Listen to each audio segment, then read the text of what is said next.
Kung may strawberry picking sa Benguet at grapes picking sa La Union, let us go! Lettuce picking sa Season Pangasinan.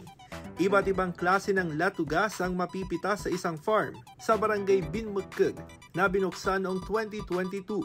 Ang inyong pinitas, fresh na fresh nyo ring matitikman.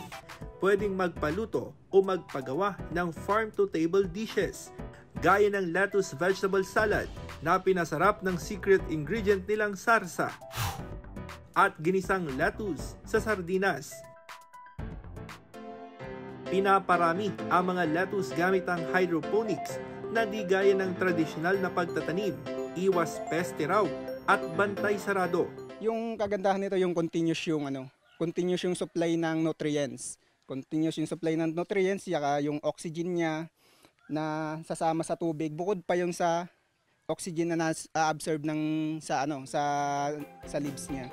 Bukod sa lettuce, may iba't ibang gulay at prutas ding nakatanim sa farm. Ang kanilang kita umaabot sa mahigit 15,000 pesos kada buwan.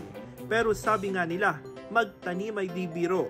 Para magbunga ang tanim, kailangan ng tiyaga at sapat na kaalaman.